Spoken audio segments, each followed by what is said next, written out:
All right, so up here with Kevin, his buddy, and my dad. Pretty nice Bluebird Friday. Definitely freezing. It's like 3 degrees, and then with the wind chill, it's like -17. So should be good riding. Doesn't look too packed for 10 a.m. Normally by like 10 a.m. this entire parking lot's full. You got people blocking each other in. So hopefully that means the trails will be decent. They look pretty good coming into town. So keep you guys posted throughout the day, and here we go.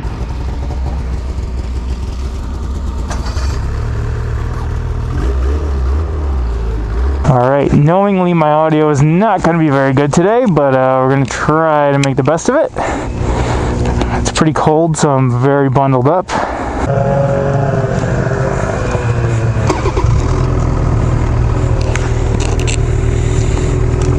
Heck of a start to today. Kevin's buddy Caleb, his sled, having secondary problems similar to what Brandon had last week, but not necessarily sticking open, just kind of very slow to backshift and kind of getting caught up. So I think maybe there's an issue with his rollers, but they're not like completely stuck. So brought it back, and Joshua was nice enough to let him borrow his sled. So now we're back out. Gonna hopefully actually make our ride happen now. Going to Branningham, so hopefully get some good miles on. I was saying to the guys back there, it's funny, I've ridden 4 weekends and definitely not put on as many miles as I would have wanted to, but that's just life, I guess. So I figured this week I would kind of share my thoughts on my 3 spring order Snowcheck Snowmageddon experiences. I've had the Arctic-Cat, I've had the Polaris, and I've now had the Skidoo. I have done the Snowcheck with Polaris twice. I've done Skidoo once and Arctic-Cat once. The 6000 RR I bought as a leftover, so I didn't order that. First things first, I'll cover is exclusivity. With Polaris, the biggest exclusive news from them was Snowcheck colors for a long time, and then there was the 850 Patriot in 2019 was the big thing. For Skidoo, you have the X models, the XRSs. I don't really know what's happening. You have the X models, the XRSs. Other features this year, you had the R-Motion X and RSX. Those were spring order exclusives.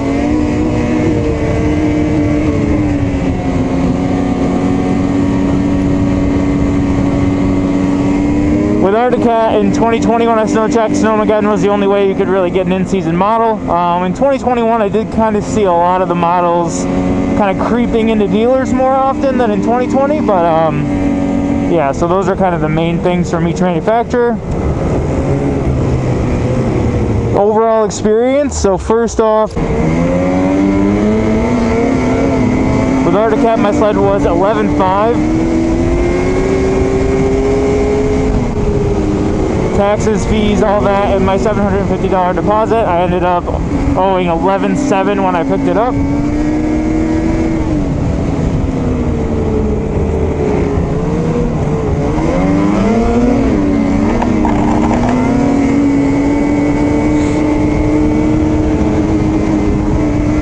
With my 2019 Polaris Snowcheck, I was able to put a $300 deposit down, which was cool.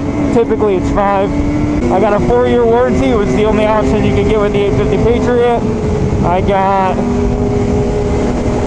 paid $13.3 for that sled. It was $100 for the 1.6 Cobra, and it was $199 for the painted tunnel and $199 for the painted rails and spindles.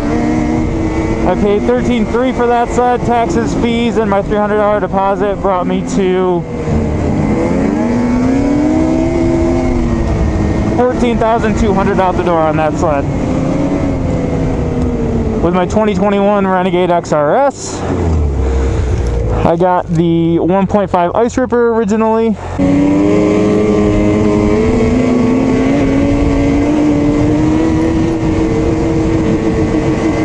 I did not get the quick adjust, I did not get the TX ski. I was $14,500 for that sled. I got a 3-year warranty with a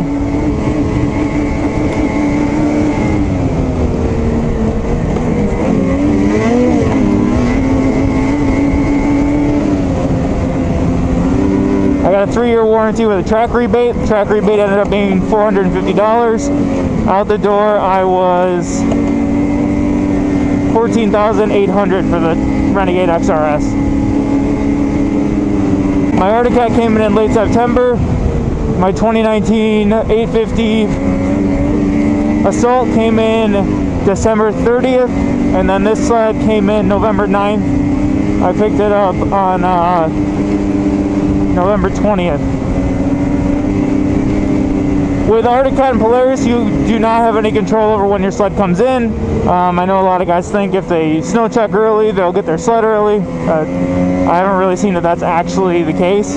With Skidoo, you can pick a delivery window. You can pick their early window, September, October, November, or December. I was originally going to pick... Jeez, this trail sucks. I was originally going to pick November. Jeff pushed me to do October, and I'm glad I did. The sled was probably about 2 weeks late. Not really the end of the world, but I also got my 1.75 Hurricane put on it, and so that took a little bit more setup time also. Now, can you base the sled you buy strictly off of the purchasing process? I personally don't think so. I think the first thing is obviously what sled you like the most. If you're kind of in a toss-up, as I've been in the past, I think this video will hopefully kind of help clear some things up. I feel pretty powerless with the Polaris Snowcheck. I think the coolest feature is that you can obviously customize your sled, make it all your own. Some years there's a lot of options, like in 2019, a lot of really cool options. A few less this year. The options are there, I just don't think that the colors were as exciting, but that'll change. That's a year in and year out thing, so I definitely don't think you can base the whole process on just the color options. When it comes to customization, I think Polaris is definitely in first. When it comes to kind of features, I think it's pretty hard to beat Skidoo. I mean, you can kind of get more of a bare bones sled like I did, or you can get something really kind of loaded up like the, you know, you could get the 7.8 display, you could get quick adjust, you could get the TX ski. You could really kind of go all out with it. Arctic Cat, they do have a couple packages you can add on to your Snowmageddon sleds now, but as far as like little kind of add-ons that might be a perk for spring ordering, there really isn't anything to kind of like set it apart from what their purchasing process used to be in the past.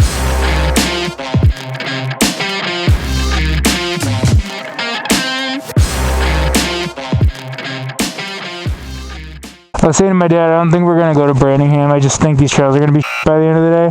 So we'll go straight, and then it'll take us to Stillwater, and then we'll go back towards Big Moose. Not that that probably means anything to you guys, but... Just follow you. Yeah. Well, and I like that you tell us, so if we ever come without you, we're like... I remember Big Moose was good. Yeah. Yeah, if you don't tell us, I won't know the same trail 3 times in a row. I did know that we did the first trail a couple times. Okay, that one... Well, it felt like Groundhog Day. Yeah. Well, it was nice the first time. I know, it was just funny last time you took us. We're like, we really like that trail. He's like, we've been down it 4 times. I'm like... It's like one of 3 smooth trails right now. So yeah, being able to pick your delivery window I think is huge, especially, I mean, I'm probably not your typical person because for me it's for content, but I know a lot of guys want to install accessories and all that, and with Skidoo there are definitely a lot of accessories, so being able to pick it I think is awesome.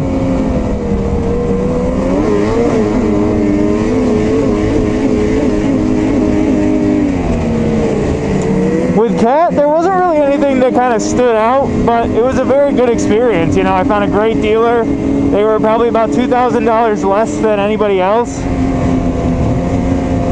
at least that I could find, and definitely couldn't complain. And that'll kind of lead me into the next part. I think a big part of any of this snow check process is your dealer. How willing they are to work with you on price, accessories, how willing they are to give you information on your sled if it's running late.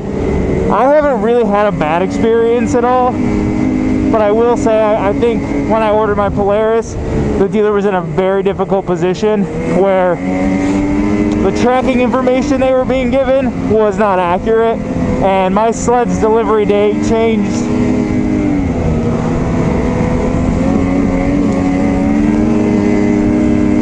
probably 4 times over a 6-week period, and it was 6 weeks delayed over when I was supposed to originally get it. So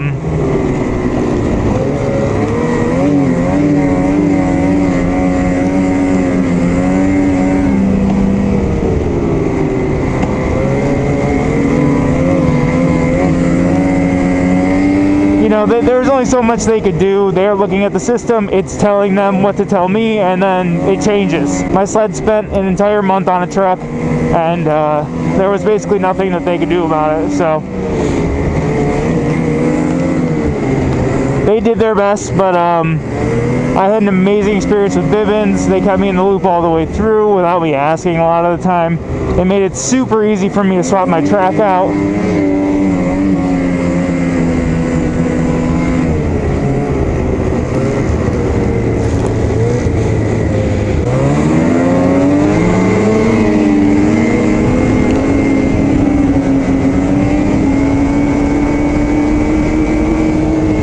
Super easy for me to swap my track out. Great deal on that. I loved it. It was the experience I've been waiting to have for a long time.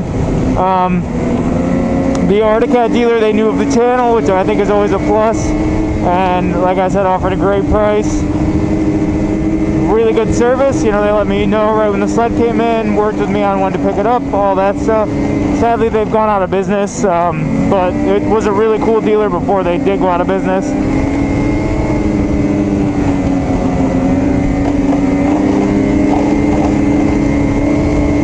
I think it's very hard to kind of put this out there, but I want to be honest with you guys.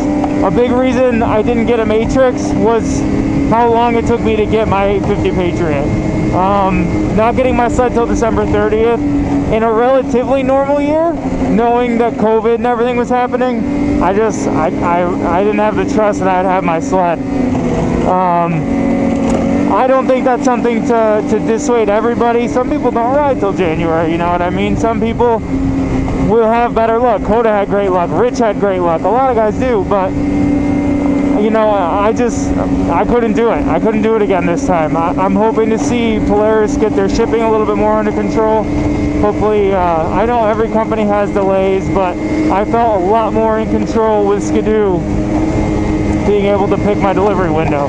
So yeah, I mean, that's just me being honest. I would say a lot of the other things between the two are pretty equal.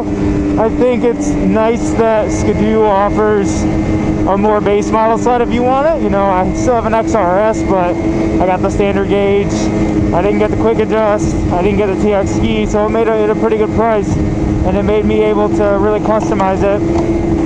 Typically, Polaris does allow that. This year, I would say it's a little bit less that way because of the Matrix, but I'm sure they'll get back to that. And then all the customization with Polaris is, you know, absolutely amazing, and a big perk as well.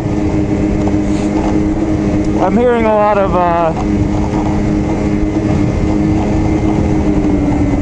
people say that they think Skidoo may start to do like a Polaris type customization, so that would be pretty cool. We'll see if that does happen.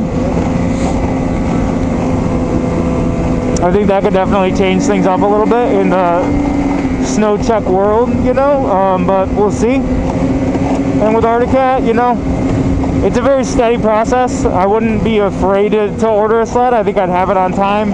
The pricing with Snowmageddon's awesome. The only drawback I saw there was the 1-year warranty. You could pay more and get a bigger...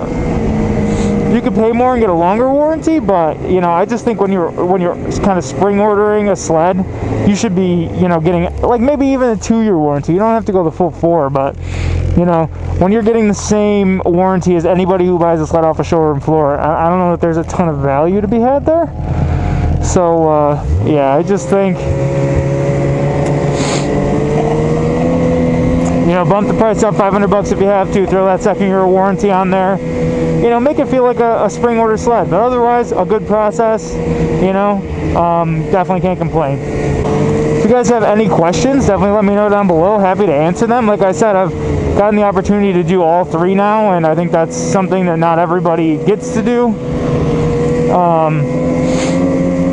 And I think it's really allowed me to kind of know the ins and outs of a lot of it.